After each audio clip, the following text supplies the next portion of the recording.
താനാ കൊച്ചിനെ എന്തോടെ ചെയ്തേ? എന്റെ പൊന്ന് സാറെ ഒന്ന് മെല്ലെ പറ. സാറ് പേടിക്കുന്ന പോലെ ഒന്നും നടന്നിട്ടില്ല. ഞാൻ അതിനെ സുരക്ഷിതമായൊരു സ്ഥലത്ത് ഏൽപ്പിച്ചിട്ടുണ്ട്. എവിടാ ഏൽപ്പിച്ചിരിക്കുന്നേ? എന്റെ പൊന്ന് സാറ് ഒന്ന് മെല്ലെ പറ. എന്നെ ചുമതലപ്പെടുത്തിയിട്ടുണ്ട്. തീർച്ചയായും അത് വേണം സർ. പരസ്പരം ആദ്യം മനസ്സിലാക്കണം. അതിനുശേഷമേ സമർപ്പിച്ച സർട്ടിഫിക്കറ്റുകൾക്കൊക്കെ വാല്യൂ ഉള്ളൂന്ന് വിശ്വസിക്കുന്ന ഒരാളാ ഞാൻ. ഒരു കുട്ടിയെ ദത്തെടുക്കാൻ വരുമ്പോ കുട്ടിയുടെ സുരക്ഷിതത്വവും മികച്ച ഭാവിയും മുൻനിർത്തി നിയമപരമായും മാനസികമായും നിരവധി മുൻകരുതലുകൾ എടുക്കേണ്ടതുണ്ട്. അതിൽ ഏറ്റവും പ്രധാനം ഒരു പുതിയ സാഹചര്യത്തിലേക്ക് മാറുമ്പോൾ കുട്ടിക്കുണ്ടാവാനിടയുള്ള മാനസിക ബുദ്ധിമുട്ടുകൾ മുൻകൂട്ടി നമ്മൾ കാണേണ്ടി വരും. കുട്ടിയെ പെട്ടെന്നൊരു ദിവസം പുതിയ ആളുകൾക്കൊപ്പം ഞങ്ങൾ വിട്ടയക്കാറില്ല. പകരം ദത്തെടുക്കുന്നവരുമായി കുട്ടിക്ക് ഇടപഴകാൻ 1-2 അവസരങ്ങൾ ഞങ്ങൾ സൃഷ്ടിക്കും.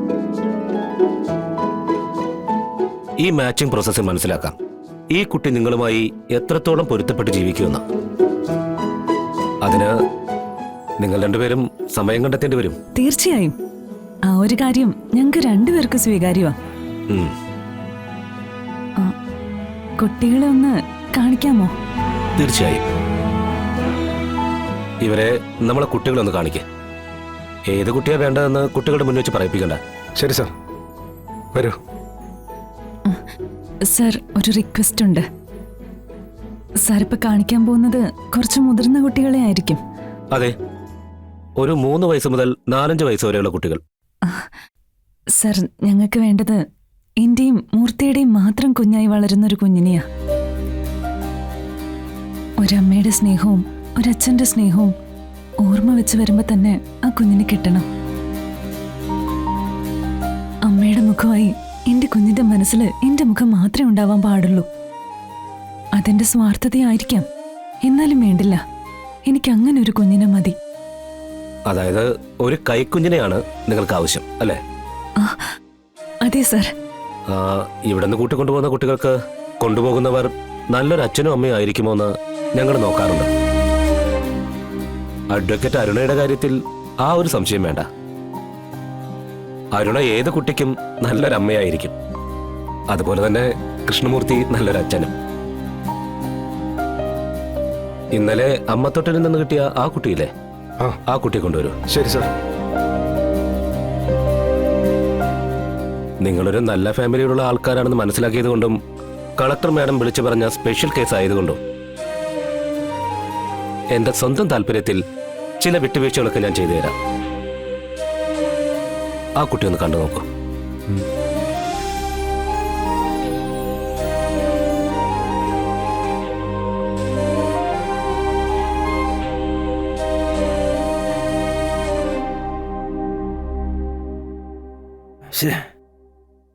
ഈ പിള്ളി അവിടെ പോയി കിടക്കുക, കാണുന്നില്ലല്ലോ. കുഴപ്പമാവോ ഇനി?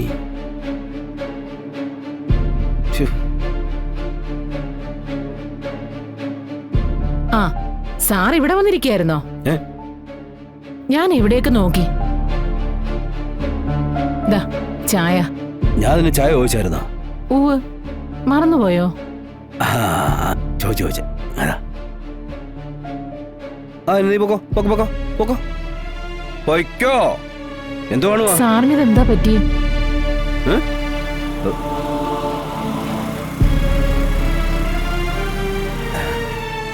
എടാ പിള്ളേ, എവിടെയായിരുന്നു? തന്നെ കാണാത്തോണ്ടേ വല്ലാത്തൊരു പരിഭ്രമമായിരുന്നു. അല്ല, ഇവളെന്തിനാ ഇവിടെ നിൽക്കുന്നേ? ഞാൻ സാറിന് ചായ കൊടുക്കാൻ വന്നതാ. അത് കൊടുത്തില്ലേ? ഇനി എന്തിനാ ഇവിടെ നിൽക്കുന്നത്? പിള്ളച്ചേട്ടൻ എന്തിനാ എന്നോട് ചൂടാവുന്നേ? നീ വെറുതെ രാഘവൻ സാറിനോട് അതൊന്നും പറഞ്ഞു നിൽക്കാതെ പോയി എന്തെങ്കിലും ജോലി നോക്കിയേ. ചെല്ലേ. ഷെടാ, ഇത് നല്ല കൂത്ത്. ഒരു കാര്യസ്ഥൻ വന്നിരിക്കുന്നു.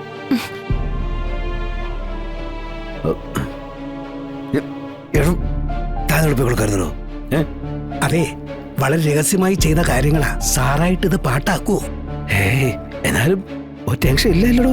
സാറ് ആരെന്ത് ചോദിച്ചാലും പറഞ്ഞാലും നമ്മളൊന്നും അറിഞ്ഞിട്ടില്ലേ രാമനാരായണ എന്നതായിരിക്കണം നമ്മുടെ അവസ്ഥ. പറഞ്ഞു കേട്ടല്ലോ. കേട്ടു. അത് ഇനിയിപ്പോ ടെൻഷനൊന്നും ഇല്ലല്ലോ. ഇല്ല. നമുക്കേ അകത്തോട്ടിരിക്കാം. പിള്ളേ, എന്റെ ഒരു മനസ്സമാനത്തോട് ചോദിക്കുക, താനാ കൊച്ചിനെ എന്തോടെ ചെയ്തേ? എന്റെ പൊന്ന് സാറെ ഒന്ന് മെല്ലെ പറ. ഏ? സാറ് പേടിക്കുന്ന പോലെ ഒന്നും നടന്നിട്ടില്ല. ഞാൻ അതിനെ സുരക്ഷിതമായൊരു സ്ഥലത്ത് ഏൽപ്പിച്ചിട്ടുണ്ട്. എവിടാ എവിടാ ഏൽപ്പിച്ചിരിക്കുന്നേ? എന്റെ പൊന്ന് സാറ് ഒന്ന് മെല്ലെ പറ. ഓ, സാറ് പേടിക്കുന്ന പോലെ ഒന്നും നടന്നിട്ടില്ല. ഓ, ഞാൻ അതിനെ സുരക്ഷിതമായൊരു സ്ഥലത്ത് ഏൽപ്പിച്ചിട്ടുണ്ട്. എവിടാ എവിടാ ഏൽപ്പിച്ചിരിക്കുന്നേ? ഷടാ, ഇത് വലിയ കഷ്ടമല്ലോ. ഒന്നും മിണ്ടാതിരിക്കും സാറേ, അതൊക്കെ സേഫാ. അതെ, നമ്മൾ ഇങ്ങനെ എപ്പോഴും ആ കുഞ്ഞിന്റെ കാര്യം പറഞ്ഞുകൊണ്ടിരുന്നാലേ ആർക്കെങ്കിലുമൊക്കെ സംശയം തോന്നൂന്നേ. അതൊന്നും അറിയാൻ പോകുന്നില്ല. പിന്നെ ആ കൊച്ചവിടെ നിന്ന് അയാളൊരു ഒരാഗ്രഹം, അത്രേ ഉള്ളൂ. സാറേ, ഇനി എന്നോട് അതേക്കുറിച്ച് ചോദിക്കരുത്, ഞാൻ പറഞ്ഞുതരില്ല. ഓ, കുഞ്ഞിനെ ഞാൻ സുരക്ഷിതമായൊരു സ്ഥലത്ത് ഏൽപ്പിച്ചിരിക്കുകയാണ്. ആ, കുട്ടികളില്ലാത്ത ഒരു കുടുംബത്തെ വളർത്താൻ ഏൽപ്പിച്ചിരിക്കുക. അവരതിനെ പൊന്നുപോലെ നോക്കുന്നത് കണ്ടിട്ടാണ് ഞാനിങ്ങി പോകുന്നത്. എവിടെയെങ്കിലും പോയി ജീവിക്കട്ടെ സാറേ. എടോ, ഈ കുഞ്ഞവിടെ നിൽക്കുമ്പോഴേ അവർക്കും പ്രശ്നം വരത്തില്ലയോ? രാശോഷമുള്ള കുഞ്ഞില്ലേ ഇത്? അങ്ങനെ സംഭവിച്ച അവരതിന് പ്രതിവിധി കണ്ടോളും. അതാലോചിച്ച് നമ്മളെന്തിനാ തല പുണ്ണാക്കുന്നേ? ആ, അതും ശരിയാ. എവിടെയെങ്കിലും ജീവിക്കട്ടെ, ജീവനോടുണ്ടല്ലോ, അത് മതി.